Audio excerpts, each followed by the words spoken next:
Hello everyone, in this video we'll take some synthetic classification data, right? So if you see here we have three columns. So we have x, x1, y. So where x and x1 are independent columns, where y is a dependent column, which is our predicted column. So we have total 10 rows, so 5 ones and 5 zeros, which is a balanced class, right? And we'll try to predict a new data class based on the existing data using k-nearest neighbor algorithm. So this is our new data. We have new x1, new x and new x1, right? So based on the historical data, I need to find this new data belongs to which class, either it's a 0 or 1 using KNN. So we'll be using Euclidean distance for our example, and if you see the formula, it is the summation of difference of the old data point and new data point with square root. Summation of square, right? So summation of square of difference of the old data point and new data point with the square root, right? So this is our old data point and this is our new data point, right? If you see the formula here, so this y is not a predicted variable, it's a new data point, right? So don't get confused. Here in the case of y, here it is 2.34 and 1.23, right? So we'll start. So first what we'll do is we'll find the difference between the old x minus new x, right?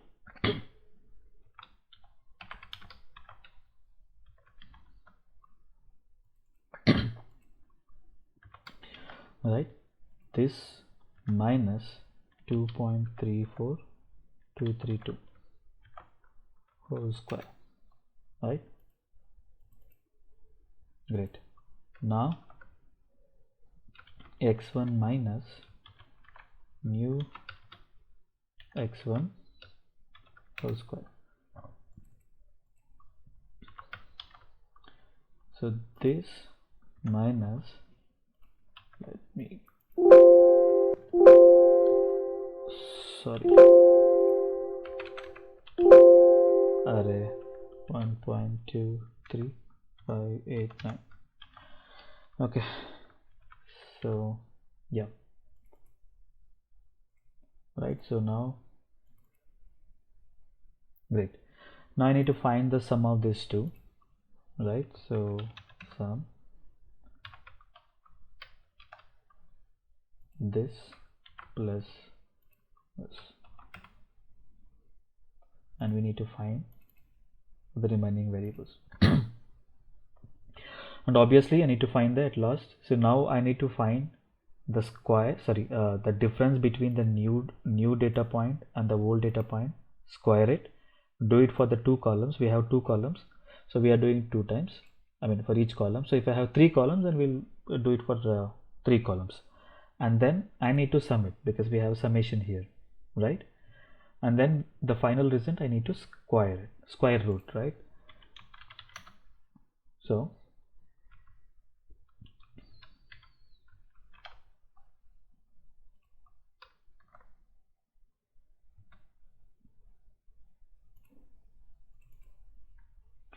let me, yeah. Now, so here is the important thing, right? So now I need to choose the k value, right? So in case of k nearest neighbor, k means some arbitrary value, which means like how many nearest neighbor. So if I say 3 nearest neighbor, then I need to find the 3 nearest neighbor, right? Based on that nearest neighbor, then we'll decide which class it belongs to. You'll understand now. So now what I'm doing is I'm just sorting this data based on the square root, right? Sort, yeah, this is our column G, smallest to largest. What happened?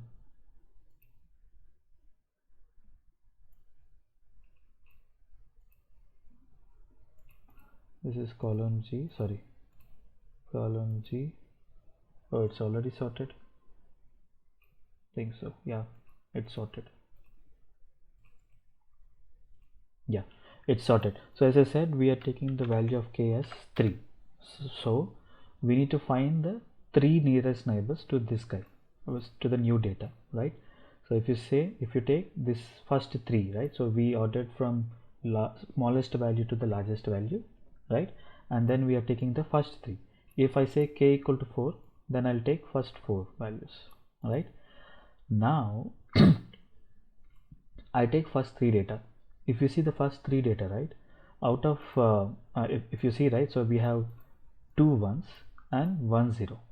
So here the maximum is 1, so it will be something like max of 1 comma 0. So we have 1, I mean 1 is the maximum, right, because it is repeating 2 times. So now I can conclude, hey, this new data belongs to class 1, right.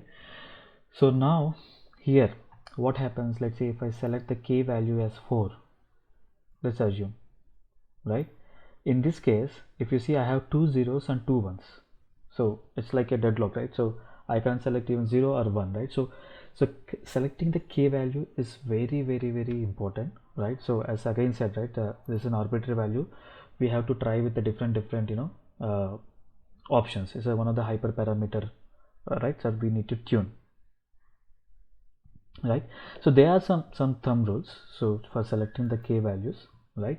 So the one of the thing is which we just seen, so it's always good to select the odd number instead of even number, because we know what happens if we select the even number, right. So one of the thumb rule is always make sure you select the odd number.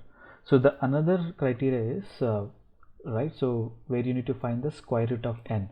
N is nothing but the total number of data points. So in our case, if you see sqrt, we have 10 data points, right. So 3.16, right, if you round it will be 3, right, because 3 is the nearest to 3.16, right. So which we already selected the right one, right, the right data point. Hope you enjoyed this video. In our next video, we'll try to understand how LDA, which is nothing but linear discriminant analysis, work. So till then, please don't forget to subscribe to my channel. Thank you. Bye bye.